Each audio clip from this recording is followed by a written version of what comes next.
Qué pedazo de película es Taxi Driver. El guión, escrito por Paul Schrader, la dirección a cargo de Martin Scorsese, la banda sonora de la mano de Bernard Herrmann y con Robert De Niro como protagonista. ¿Qué podía salir mal? Un trabajo en equipo espectacular en el que todos aportaron hasta el último suspiro. En el caso de Bernard Herrmann, lamentablemente fue literal, ya que falleció luego de finalizar la musicalización de este film, entregándonos así su última gran obra. Sin lugar a dudas, Taxi Driver no sería lo mismo sin la excelente participación del compositor, de la cual seguiremos hablando a lo largo de este video. Sin más dilataciones, vamos al grano. Las imágenes iniciales nos pintan un panorama muy descriptivo de lo que vamos a ver.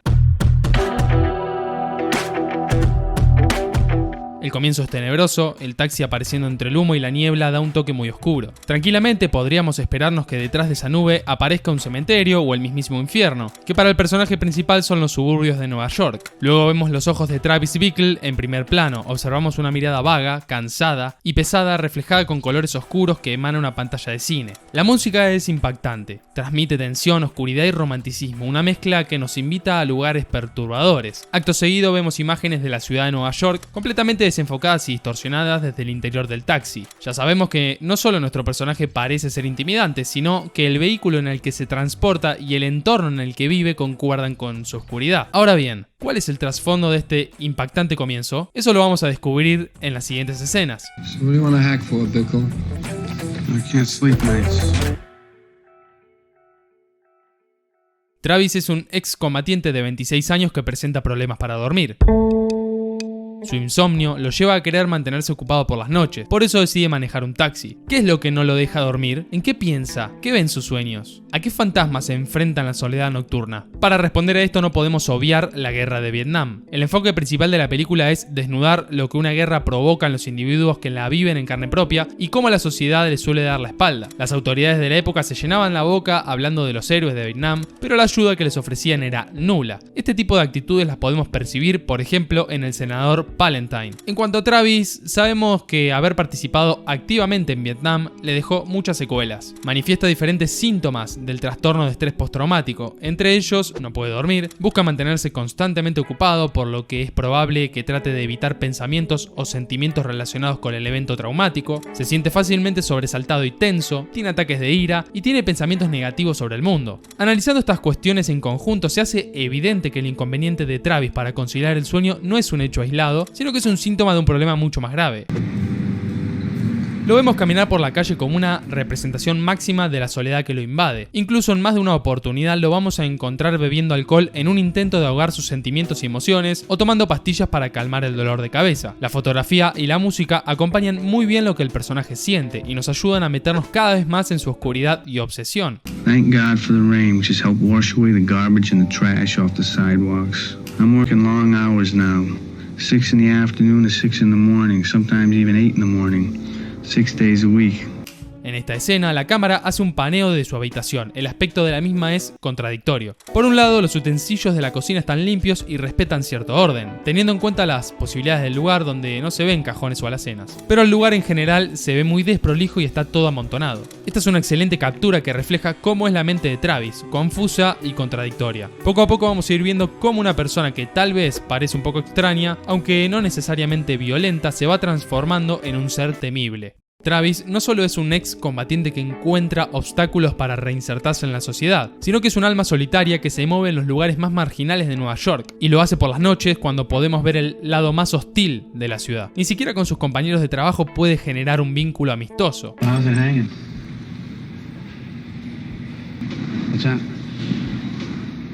Esta escena es muy descriptiva. Por un lado tenemos a uno de los muchachos leyendo, completamente en su mundo. Los dos del medio están más cercanos y dialogando. Travis, que recién se incorpora, está alejado. La unión del ventanal acentúa un poco más esa distancia. Incluso está cruzado en la mesa con una postura incómoda. Le preguntan cómo está y él responde: What's that? No sabe mantener un diálogo fluido. De golpe sale con una historia que escuchó por la radio de un taxista al que le cortaron la oreja. Luego se distrae de la conversación y mira fijo a unos tipos que estaban sentados en otra mesa. Sus expresiones faciales demuestran ciertos signos de ira, la mirada fija y afilada, los labios tensos y finos, todo esto sumado a la irritabilidad que genera el cansancio de no poder dormir. Posteriormente vemos este estupendo plano.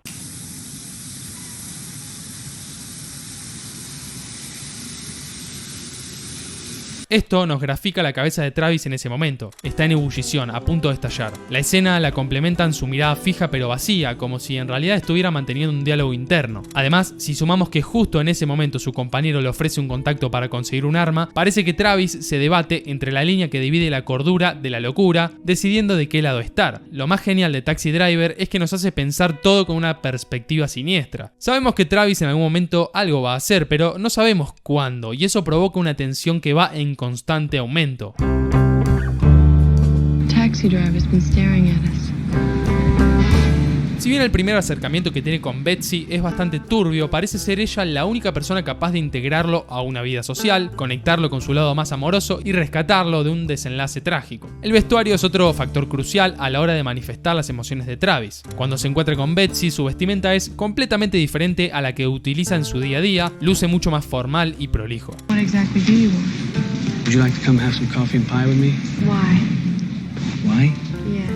Cuando Travis se va, Betsy mueve rápidamente el lápiz que tiene en la mano mientras sonríe, en un gesto de ansiedad y nerviosismo. Se la nota a gusto, como si fuera una persona que normalmente no recibe atención plena como le da Travis, que se dirige a ella con determinación y firmeza. Se nota que hay una conexión entre ellos. 15,000 volunteers in New York alone is not bad.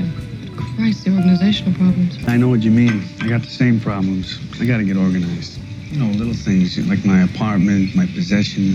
Como vemos, para Travis es más fácil conquistar Rusia con un tenedor que ponerse en el lugar de los demás. ¿Cómo va a comparar organizar 15.000 personas con ordenar su departamento? Lo más llamativo es que después de varias situaciones abusivas por parte de Travis, de hablarle mal de su compañero de trabajo la mitad de la cita y de mostrarse bastante paranoico, Betsy sigue interesada en él. Más allá de que Robert De Niro sea una tormenta de facha, la cuestión parece que pasa por otro lado. He's a prophet and a pusher.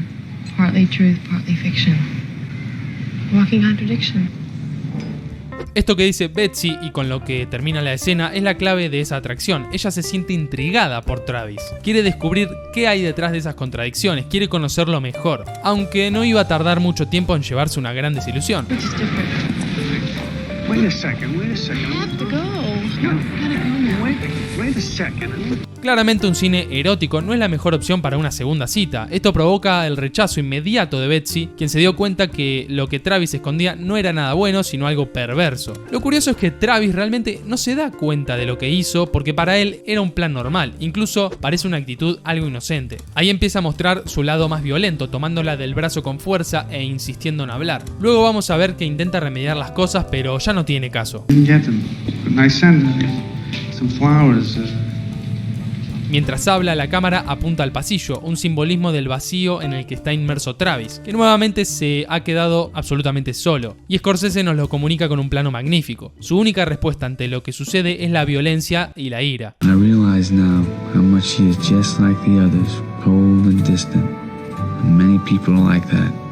Al escuchar esto no podemos evitar preguntarnos ¿qué otras personas fueron distantes con Travis para que piense así? ¿Por qué guarda ese resentimiento con las mujeres? ¿Tuvo malas experiencias con otras relaciones de pareja? Como sabemos muy poco del pasado de Travis, es difícil hablar con certezas acerca de esto, pero vemos continuamente cómo el personaje nos da algunas pistas que nos conducen a lo que puede haber experimentado. Todas estas pequeñas secuencias aisladas que estimulan la soledad, el rechazo y la ira hacen que la tensión siga en aumento.